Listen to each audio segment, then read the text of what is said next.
히브리서 13장 10절에서 16절까지 있는 말씀입니다. 수요 예배 때마다 히브리서를 공부하고 있는데 이제 앞으로 한 2, 3주 있으면 히브리서를 다 마치게 되겠습니다. 히브리서 13장 10절에서 16절에 있는 말씀, 우리 의미를 생각하면서 한 목소리로 같이 읽도록 하겠습니다. 우리에게 제단이 있는데 그 위에 있는 제물은 장막에서 섬기는 자들이 이 제단에서 먹을 번이 없나니, 이는 죄를 위한 짐승의 피는 대제사장이 가지고 성소에 들어가고 그 육체는 영문 밖에서 불사름이라. 그러므로 예수도 자기 피로서 백성을 거룩하게 하려고 성문 밖에서 고난을 받으셨느니라. 그런즉 우리는 그 능력을 지고 영문 밖으로 그에게 나아가자. 우리가 여기는 영구한 도성이 없고 오직 장차 올 것을 찾나니, 이러므로 우리가 예수로 말미암아 항상 찬미의 제사를 하나님께 드리자. 이는 그 이름을 증거하는 입술의 열매니라. 오직 선을 행함과 나눠주기를 잊지 말라. 이 같은 제사는 하나님이 기뻐하시느니라. 아멘. 여러분 반갑습니다. 오늘 예배에 나오신 모든 분들에게 주님의 특별하신 은혜와 축복이 넘치시기를 바랍니다. 저는 그런 확신이 있습니다. 하나님께서 우리 수요 예배에 나오시는 성도들을 축복하실 것이다. 영적으로도 더 성숙하고 또 삶 속에서도 우리 기도에 응답하셔서 우리의 삶이 더 풍성한 열매를 맺게 될 줄로 그렇게 늘 확신하고 기도하고 또 이렇게 힘쓰고 있습니다. 우리가 신앙생활 하면서요, 주일 예배, 수요 예배, 새벽 기도회가 있는데, 특별히 신앙이 성숙하려면 수요 예배에 참석을 하셔야 됩니다. 왜냐하면요, 주일 예배는 우리가 하나님이 베풀어 주신 은혜와 사랑을 감사하고 주님 앞에 나와 예배 드리는 거거든요. 그러면 하나님께서 우리 예배를 받으시고 우리가 한 주간 살아가는 데 필요한 말씀을 우리에게 허락해 주십니다. 그리고 그 말씀을 통해서 믿음을 가지고 세상을 살아가게 하십니다. 그래서 세상에서 승리하는 자들이 되고 하나님을 기쁘게 해드리는 자들이 되고 또 좋은 열매를 맺는 자들이 되게 하시는 겁니다. 그런데 또 수요 예배는 어떤 거냐 하면요, 주일 예배에도 하나님의 말씀이 있고 수요 예배에도 하나님의 말씀이 있습니다. 그러나 주일 예배에 전하는 말씀은 보통 우리가 설교라 이렇게 이야기합니다. 또 영어로 메시지라고 하고 또 하나님의 말씀을 선포한다 이렇게 이야기합니다. 그래서 여러분들이 한 주간 생활하는 데 필요한 말씀을 그 말씀을 통해서 생명의 양식으로 우리에게 주시는 겁니다. 근데 수요 예배에도 말씀이 있잖아요. 근데 수요 예배에 있는 말씀은 어떤 거냐면, 주일 예배에는 하나님이 우리를 위해서 예비하신 은혜를 주시는 것이고, 수요 예배에는 여러분들이 주님 앞에 나와서 하나님의 말씀을 배우는 거예요. 그래서 보통 우리가 수요 예배를 수요 성경 공부, 수요 기도해라 이렇게 말하지 않습니까? 그래서 수요 예배에 나오셔서 여러분들이 하나님의 말씀을 이렇게 체계적으로 배우시는 겁니다. 말씀을 배움을 통해서 또 믿음을 갖게 되고 배움을 통해서 신앙이 성장하게 됩니다. 그리고 또 우리가 이제 찬양을 드리고 또 그리고 하나님 앞에 기도해서 합심해서 기도함으로 응답받아서 우리가 신앙도 성숙하고 이 땅에서 우리가 소원하는 것들도 이루어서 그걸 가지고 이 땅에서 하나님의 나라를 확장하도록 하는 것이 바로 수요 예배다 하는 사실을 아시기 바랍니다. 그래서 수요 예배에 나오셔야 성경을 체계적으로 배울 수 있는 거예요. 여러분들이 계속적으로 수요 예배에 나오시면 그동안 우리가 수요 예배는 성경을 각 장을 공부하고 있거든요. 지난번에는 로마서 공부했고 그전에는 요한복음, 이번에는 히브리서 이렇게 공부하고 또 그 다음에 또 다른 성경 장을 하나 택해서 우리가 여러분들과 함께 공부를 하게 될 것입니다. 그래서 수요 예배는 매우 중요한 거니까 여러분들이 수요 예배에 1년만 계속 힘들지만 참고 나와 보세요.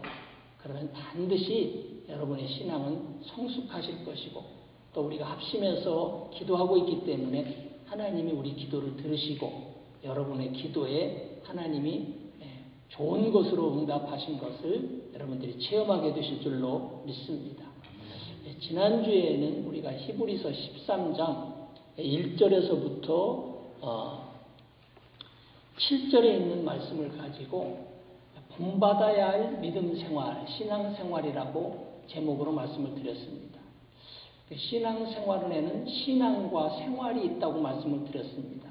그래서 우리는 보통 신앙 생활한다 이렇게 이야기하죠.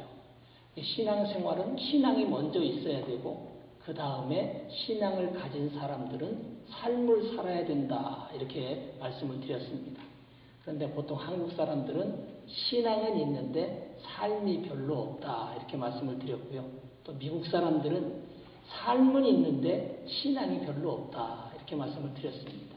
그 이유는 벌써 미국 사람들의 신앙이 오래돼 있어가지고 그 신앙을 통해서 삶은 이렇게 발전해 왔는데 삶이 발전해 가면서 공리주의가 들어왔어요. 그래가지고 어떻게 됐느냐. 신앙은 점점 희미해져 가고 대신 삶이 이렇게 튼튼해져서 이렇게 우리가 봐도 미국 사람들은 우리보다 생활이 좀 더 잘하고 있는 것을 느낄 수가 있는 것입니다. 그런데 중요한 것은 신앙과 삶이 일치가 되어야 된다고 말씀을 드렸습니다. 이것은 쉽지 않습니다. 기도해야 되고 성령의 도우심이 필요합니다. 그러면 반드시 내가 받은 신앙이 삶 속에 이어지게 되고 삶 속에서 내 신앙이 이어질 때 생활 속에 좋은 열매들이 많이 맺어져서 하나님께는 영광이 되고 우리에게 더욱더 큰 축복이 된다는 사실을 아시기를 바랍니다. 그래서 지난주에는 본받아야 할 신앙생활 5가지를 말씀을 드렸습니다. 첫째는 형제를 사랑해야 되고 대접하기를 힘써야 되고 어려운 사람들을 도와야 되고 그 다음에 거룩한 삶을 가정에서 살아야 되고 그 다음에 마지막으로 돈을 사랑하면 안 된다고 말씀을 드렸습니다.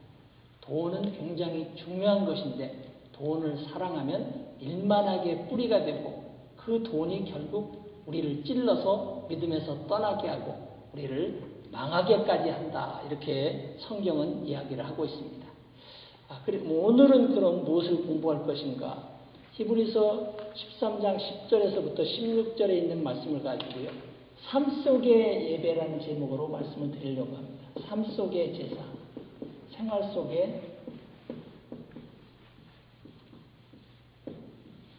우리가 신앙생활하면서요. 이 예배라는 것이 굉장히 중요합니다. 이 제사는 이게 예배거든요. 현대말로 이제 구약 시대에는 제사다 이렇게 이야기하고 오늘도 이렇게 제사로 이야기를 하고 있습니다. 그런데 제사라는 말은 바로 예배라는 것이죠. 여러분들이 신앙생활하면서 제가 항상 여러분들에게 강조하지만 예배라는 것은 매우 중요한 겁니다. 첫째, 하나님은요 예배 받기를 원하세요. 그래서 예배 제도를 창조하신 분이 누구냐면 바로 하나님이세요.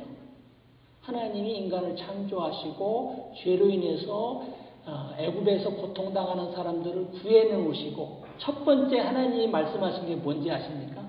그러니까 성경에 순서대로 있어요. 창세기, 그 다음에 출애굽기, 그 다음에 뭐예요? 레위기잖아요. 그러니까 하나님이 애굽에 있는 백성들을 출애굽을 시켜서 성전을 지켜야 합니다. 그리고 이 출애굽기가 마지막으로 끝이 나요. 그 다음에 레위기가 시작되면서부터 그 성전에서 하나님 앞에 예배 드려라 이렇게 이야기합니다. 그리고 그 예배를 하나님이 기뻐하신다. 그리고 하나님은 예배하는 자를 찾으신다. 그리고 하나님은 예배하는 자를 축복하신다. 이렇게 이야기하고 있습니다. 왜 그러느냐? 하나님은 이 예배를 통해서 영광을 받으시고 하나님의 하나님됨을 바로 인정받으시기를 원하시기 때문에 그렇습니다. 하나님이 만왕의 왕이라고 그래요. 근데 백성이 없고 그 백성들이 왕 앞에 와서 왕을 경배하지 아니하면 그 왕은 무의미한 왕이 되어버리잖아요. 그래서 하나님은 창조주이시고 피조물들을 창조하신 이유는 그 피조물을 통해서 영광을 받으시기 위해서 창조하셨어요. 그래서 예배라는 것이 매우 중요하다 말씀을 드렸습니다. 그래서 하나님이 예배를 만드시고 그 예배를 위해서 하나님 앞에 제사 드리기를 원해요. 근데 제사를 하기 위해서 뭐가 있어야 되냐면 제단을 만드셨어요. 제단. 여기 오니까 10절에 보면 이렇게 말씀하고 있습니다. 우리에게 제단이 있는데 예배를 드리는데 제단이 있어야 되잖아요. 성전이 있고 옛날에는 성전에서 제사를 드릴 수 있는 제단이 있었습니다. 번제단이라 이렇게도 하죠. 근데 이 제단이 있는 것이 굉장히 축복이에요. 제단이 있기 때문에 여기서 5가지 제사를 드렸어요. 5가지 제사. 5가지 제사를 드렸는데 이 5가지 제사는 무슨 제사냐? 번제가 있고 소제가 있고 화목제물이 가 있고 속죄제가 있고 속건제가 있어요. 그게 다 우리가 인간의 세상을 살아가면서 필요한 제사들을 하나님이 만들어 놓으셨어요. 그리고 이 제사를 통해서 하나님이 영광을 받으셨어요. 그런데 점점 이 제사 제도가 통해서 인간이 죄를 짓고 또 문제를 일으켜요. 그래서 하나님이 이 5가지 제사를 폐하시고 결국 예수 그리스도를 통해서 예수 그리스도의 십자가를 통해서 제물이 되게 하셨어요. 이 제사. 그래서 오늘 지금 이렇게 이야기해요. 우리에게 제단이 있는데 그 위에 있는 제물들은에 대해서 이야기를 하고, 그런데 11절에서부터 12절에 보면 이는 죄를 위한 짐승의 피는 대제사장이 가지고 성소에 들어가고 그 육체는 영문 밖에서 불사름이라. 그러므로 예수도 자기의 피로써 백성을 거룩하게 하려고 성문 밖에서 고난을 받으셨다. 이건 무슨 말이에요? 예수님이 인간의 죄를 담당하시고 죽으시기 위해서 성문 밖에서 십자가에서 고난을 당하시고 죽으셨다는 걸 이야기합니다. 그럼으로써 제사제도가 완성된 거예요. 이렇게 해서 제사가 완성됐어요. 그러니까 이제는 영원히, 옛날에는 짐승으로 제사를 드렸는데 예수 그리스도가 십자가에서 자기 피로써 제사를 드려줌으로써 제사가 완성됐어요. 그러니까 이제 우리는 더 이상 그런 제사를 드릴 필요가 없죠. 그래서 이제 우리는 어떻게 해야 되느냐. 이렇게 예수님이 우리를 위해서 제사를 드려줬으니까 이제 15절에 이렇게 이야기해요. 이러므로 우리가 예수로 말미암아 항상 찬미의 제사를 하나님께 드리자. 이는 그 이름을 증거하는 입술의 열매니라. 그 다음에 또 16절 읽어드릴게요. 오직 선을 행함과 서로 나눠주기를 잊지 말라. 이 같은 제사는 하나님이 기뻐하시느니라. 이렇게 제사가 완성됐는데 그 다음에 우리가 드려야 할 그럼 우리가 현재 드려야 할 제사는 뭐냐? 예수님이 다 제사를 완성해 주셨어요. 그럼 이제 우리가 드려야 할 제사는 어떤 거냐? 어떤 것이 있을까요? 오늘 2가지를 이야기하는데 우리가 드려야 할 제사는 3가지가 있습니다. 구약에는 5가지였는데 3가지가 어떤 거냐면은 로마서에서 첫째 예수님이 사도 바울이 로마서 11장까지 교리 부분에 대해서 이야기를 하고 12장이 시작되면서 그러므로 너희는 너희 몸을 하나님이 기뻐하시는 거룩한 산 제사를 드리라 이렇게 이야기하고 있습니다. 그래서 예수님이 제사를 드려줘서 이제는 우리 몸으로 제사를 드리는 거예요. 몸으로 산 제사. 이것을 우리는 주일 예배라고 합니다. 주일 예배. 또 수요 예배, 뭐 각종 예배를 이야기하는 거예요. 몸으로 우리가 하나님 앞에 이것이 너희의 드릴 영적 예배다 이렇게 있어요. 영적 예배. 우리가 하나님 앞에 영적 예배를 매일 드리는 거예요. 오늘 수요 예배도 드리는 영적 예배라고 볼 수가 있습니다. 그렇게 영적 예배를 드려야 되는데 보세요. 믿음이 있는 사람은 삶 속에서 첫째 예배 생활을 드려야 됩니다. 그런데요. 우리가 잘 아는 히브리서 11장 믿음장을 시작하면서 믿음은 바라는 것들의 실상이요 보지 못한 것들의 증거라 이렇게 말씀하죠. 그 다음에 제일 첫 번째 히브리서 기자는 뭘 이야기하시는지 아십니까? 가인과 아벨의 제사에 대해서 이야기해요. 그러니까 믿음으로 제사를 아벨은 드렸다. 그러니까 믿음이 있는 사람이 제일 먼저 해야 될 일이 하나님 앞에 제사를 드리는 거예요. 이것이 우리가 영적인 예배를 삶 속에서 드리는 거예요. 그런데 오늘 여기가 이제 오늘 설교 제목이 뭐냐면 히브리서 삶 속에서 제사를 드리는 거예요. 이게 중요한 거예요. 삶 속에서. 그러니까 우리가 주님 앞에 나와서 이렇게 영적인 예배를 매주 드리고 수요 예배도 드리고 새벽 기도에도 드려요. 그러면 삶 속에서 어떤 제사를 드려야 되느냐? 이 주일 예배 외에 찬양의 제사를 드리라는 거예요. 이게 굉장히 중요한 거예요. 삶 속에서. 우리가 신앙생활하면서 이제는 주일날이고 수요예배고 여러분들이 와서 예배 드리고 그 다음에 우리가 삶 속에서 해야 될 일이 어떤 거냐. 15절에 그래서 이러므로 예수님이 우리를 위해서 십자가를 지고 대속해 주시고 대신 제사를 치러줬으니까 우리가 해야 될 일은 뭐냐? 그 주님을 찬양하는 거라는 겁니다. 항상 찬미의 제사를 하나님 앞에 드리자. 이는 그 이름을 증거하는 입술의 열매다. 그래서요, 삶 속에서 우리가 삶 속에서 이게 삶소명이 빠졌습니다. 이게 삶 속에서 드려야 할 제사는 두 가지고 전체적으로 드려야 할 제사는 세 가지예요. 삶 속에서 여러분들이 항상 드려야 할 제사가 어떤 거냐? 찬양을 많이 부르세요. 찬양이 굉장히 중요합니다.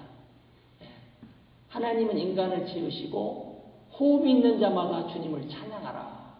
또 모든 피조물들이 주님을 찬양한다고 했습니다. 새도 그렇고 나무도 그렇고 모든 것이 다 주님을 찬양하는데 인간만 유독 하나님의 형상대로 창조받았는데도 주님을 찬양하지 않아요. 그래서 여러분 신앙생활하면서 찬양을 하면 첫째 나의 마음도 기쁘죠. 그 다음에 찬양을 하면은요, 이 찬양을 통해서 하나님 영광을 받으시는데 시편 22편 3절에는 이렇게 말씀하고 있습니다. 우리 하나님은 찬송 중에 거하신다. 여러분들이 찬송을 많이 부르면 그 찬송 속에서 하나님이 역사를 하세요. 그 다음에 시편 69편 30절에서 32절에 보면 이렇게 이야기하고 있어요. 감사와 찬양으로 하나님 앞에 드리는 제사는 굽이 있는 황소를 하나님 앞에 드리는 것보다도 하나님을 더 기쁘게 해드리는 거다. 이렇게 이야기하고 있습니다. 그래서 여러분들이 이 찬송하는 제사를 삶 속에서 찬송을 많이 부르면 그것이 바로 찬양하는 제사가 되는 거예요. 시편 119편 164절에 보면 다윗은 하루에 7번씩 주님을 찬양했다. 그렇게 이야기하고 있습니다. 그래서 우리가 수요예배에 7번 찬양하는 이유가 바로 다윗의 신앙을 본받기 위해서 다윗은 하루에 7번씩 주님을 찬양했다고 했는데 우리도 7번 주님을 찬양하자. 그래서 수요예배 때마다 우리가 열심히 주님을 찬양하는 겁니다. 찬송이 굉장히 중요합니다. 여러분들이 이렇게 찬송을 많이 부르시면은요, 어떻게 되느냐? 찬송의 축복이 있습니다. 시편 100편 1절에서 5절에 보면 하나님을 찬양할 때 하나님의 인자하심이 영원하다. 하나님이 여러분들에게 베푸시는 인자가 영원하고 성실하심이 대대에 미치리로다 그랬습니다. 하나님이 약속하신 것들이 여러분의 삶 속에서 대대로 이루어지게 된다는 거예요. 그래서 여러분들 삶 속에서 찬양을 많이 하시기를 바랍니다. 차를 타고 갈 때도 찬송하시고 또 찬송을 할 수가 없으면 그냥 찬송을 듣기라도 하세요. 요즘은요, 차 속에서도 찬송 듣는 게 참 쉽습니다. 꼭 뭐 CD 이런 게 없어도요, 요즘은요, 아이폰이나 무슨 뭐 셀룰라 폰 여기에다가 다 다운받아가지고 넣으니까 저도 요즘 가지고 다니면서 찬송 그거 듣거든요, 저녁에도. 저기 모바일 폰 틀어놓고서 찬송 듣는 거예요. 그래서 참 여러분들 요즘은 참 시대가 너무 좋은 시대인데 정 여러분들이 찬양을 못 부르시면 자꾸 듣기라도 하세요. 그리고 따라서 하세요. 그것이 바로 하나님께도 영광이 되고 그 찬양을 듣는 사람도 은혜가 되고 또 여러분들에게도 축복이 된다는 사실을 아시기 바랍니다. 그래서 삶 속에서 첫 번째 드려야 할 제사는 어떤 거냐? 찬양의 제사를 드려야 돼요. 그 다음에 이제 두 번째 또 우리가 16절에 또 한 제사를 이야기하고 있습니다. 제가 16절 읽어드릴게요. 오직 선을 행함과 나누어주기를 잊지 말라. 이 같은 제사는 하나님이 기뻐하신다.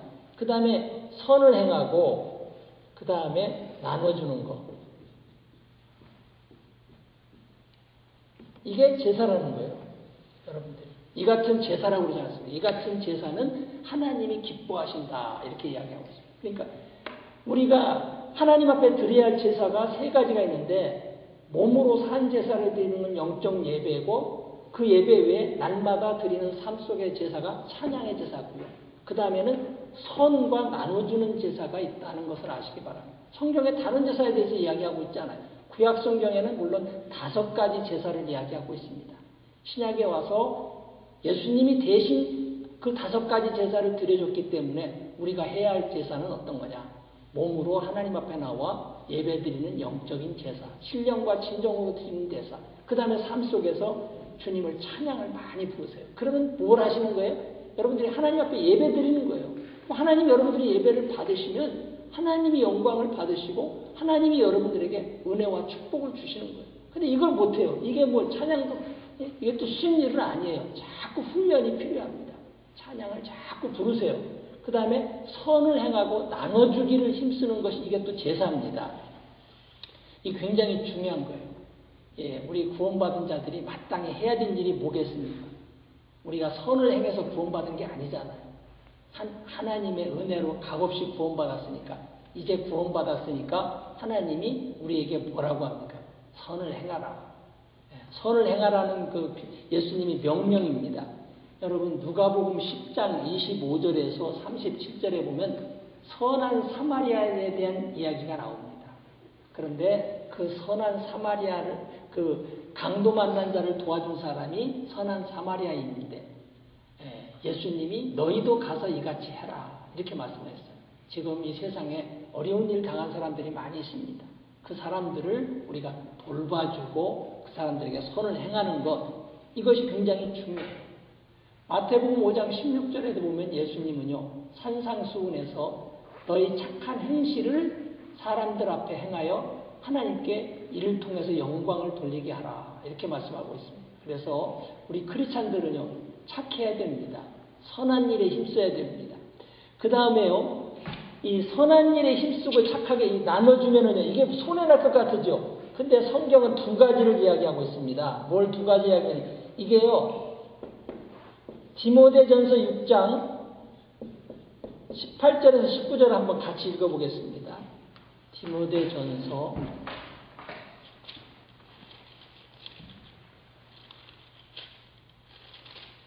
6장 18절에서 19절을 한번 읽어보겠습니다. 17절부터 한번 읽어보죠. 같이 읽어보겠습니다. 자, 제가 가지고 있는 성경 343페이지에 있습니다. 같이 읽겠습니다. 시작. 내가 이 세대의 부한자들을 명하여 마음을 높이지 말고 정함이 없는 재물에 소망을 두지 말고 오직 우리에게 모든 것을 후히 주사 누리게 하시는 하나님께 두며 선한 일을 행하고 선한 사업에 부하고 나눠주기를 좋아하며 동정하는 자가 되라. 이것이 장래에 자기를 위하여 좋은 터를 쌓아 참된 생명을 취하는 거예요. 장래 여러분들의 장래에 하늘나라에 가서 선을 행하고 이러면 좋은 터를 쌓게 되는 좋은 터, 장래에 터를 쌓게 돼요. 그래서 여러분들이 선한 일을 하면은 결코 그것이 헛된 것이 아니다는 사실을 여러분이 아시기 바랍니다. 하나님이 다 기억하셨다가 하늘나라에서 여러분들이 상으로 채워주시고 또 그 후손들에게도 복을 주시는 거예요. 자, 또 한 가지 성경을 찾아보겠습니다. 누가복음 6장 38절을 한번 보겠습니다. 누가복음 6장 38절이요. 나눠주기를 좋아하는 자가 되라고 했는데 여기 보니까 누가복음 6장 38절에 이렇게 말씀하고 있습니다. 다 같이 읽어보겠습니다. 주라 그리하면 너희에게 줄 것이니 곧 후히 되어 누르고 흔들어 넘치도록 하여 너희에게 안겨주리라.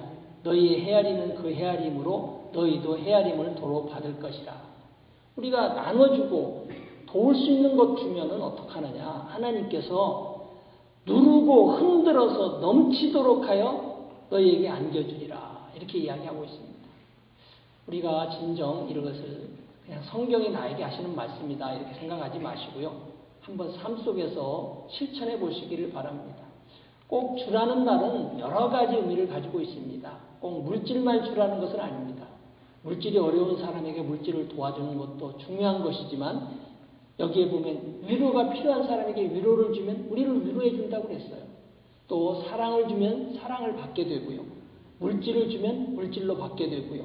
또 다른 사람에게 도움을 주면 하나님이 우리를 또 도와주신다는 그런 의미입니다. 그러니까 내가 무엇을 주면은 하나님은 그것을 우리에게 그냥 손해가 나도록 하시지 않습니다.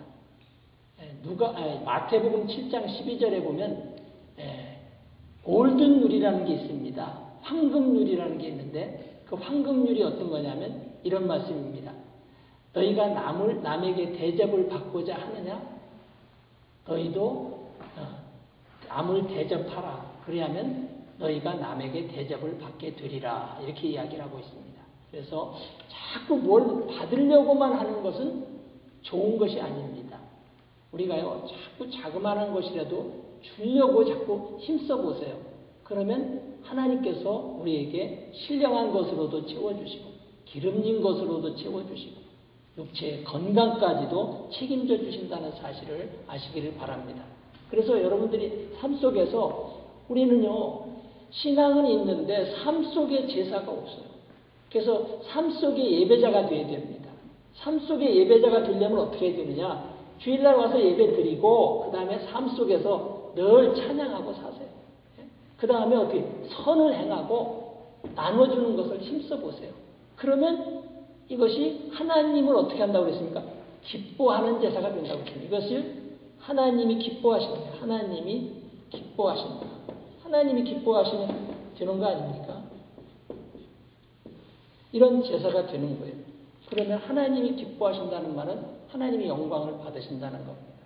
그래서 이런 우리가 남을 자꾸 주게 될 때 어떻게 되냐. 나도 기쁘죠. 주는 사람도 기쁘고 또 받는 사람이 그걸 통해서 하나님의 은혜와 사랑을 느끼게 되고 그러니까 하나님이 영광을 받으시게 되고 그래서 우리는 그 남에게 줄 때도 주의 이름으로 도와주고 하는 것이 좋다. 성경은 그렇게 이야기를 하고 있습니다. 그래야만 하나님의 영광이 드러나고 또 하나님이 그 사람을 통해서 영광을 받으셨으니까 우리에게도 다시 은혜와 축복을 채워주신다. 성경은 그렇게 이야기를 하고 있습니다. 사랑하는 성도 여러분, 우리가 신앙생활 하면서 이 영적인 예배만 이것만 자꾸 중요하게 생각하고 이것만 드리고 이걸 안 하면 안 되는 거예요. 이걸 안 하는 분들이 많이 있어요. 그러면 삶 속에 예배가 없는 거예요. 몸으로 산제사 드리는 것도 중요하고 찬양의 제사, 나눠드리는 제사는 삶 속에서 그걸 실천하게 되면 여러분들의 삶이 풍성해지는 겁니다. 그러니까 많은 사람들이 교회 와서 영적으로 풍성한 은혜만 받고 삶 속에 풍성한 은혜를 체험하지 못하는 경우가 많습니다. 세상을 살다 보면은요, 여러 가지 꼭 부자가 되어야만 풍성한 삶을 사는 건 절대로 아닙니다. 여러 가지 어렵고 힘든 상황에서도 찬양하고 살면 막 돈을 그냥 산더미처럼 가지고 살아도 막 근심 걱정하는 사람 보고는 보다 훨씬 그 사람이 더 부자라는 사실을 아시기 바랍니다. 감사하고 사시면. 부자만 꼭 선을 행하고 부자만 나눠주는 거 아니에요. 어렵고 힘들어도 조그마한 일이라도 남을 도와주는 것. 이게 바로 큰 일을 행하는 겁니다. 여러분 예수님이 가난한 과부가 냅돈 동전 2양을 헌금하는 걸 보시고 예수님이 부자가 큰 헌금을 하는 걸 보고서 비교하면서 이렇게 말씀하셨잖아요. 저 가난한 자가 부자보다 헌금을 더 많이 했다. 왜 그런지 아세요? 그 가난한 자는 자기가 가지고 있는 것 전부를 주님 앞에 드렸다. 이렇게 말씀을 했기 때문에 그렇습니다. 그래서 우리가 꼭 많은 것을 했다고 해서 많은 선을 행한 것은 아닙니다. 내가 내 형편에 맞게 어떤 사람들은 그래요. 무슨 선한 일을 하는데 막 빚을 내서 선을 하는 일을 하는 사람이 있어요. 그 사람 봤어요. 하나님이 기뻐하신다고 없는 돈을 은행에서 융자까지 내가지고 하더라고요. 근데 어떻게 보면 참 그 믿음이 좋은 것 같아요.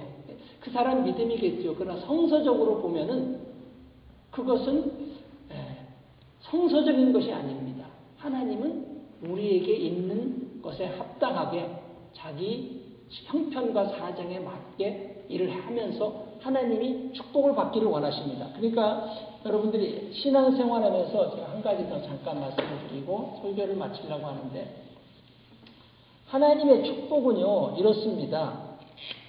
하나님이고 인간이에요. 하나님이 복을 주시는데 인간이요 얼마만큼 복을, 인간이 복을 주시는 것만큼 이렇게 해서 이 복도요 이렇게 내려오는 거예요. 이거하고 이렇게. 그러니까 이 인간이 조금 일을 하고 더 많은 하고 더 많큼 하고 이만큼 하면서 하나님의 복이요 여기서부터 내려오는 축복이 요만큼 쌓여져 가지고 이렇게 되는 거예요. 근데 많은 사람들이 축복을 하루아침에 그냥 몽땅 무슨 하늘에서 돈벼락처럼 돈벼락이 떨어져 가지고 그런 축복을 받기를 원해요.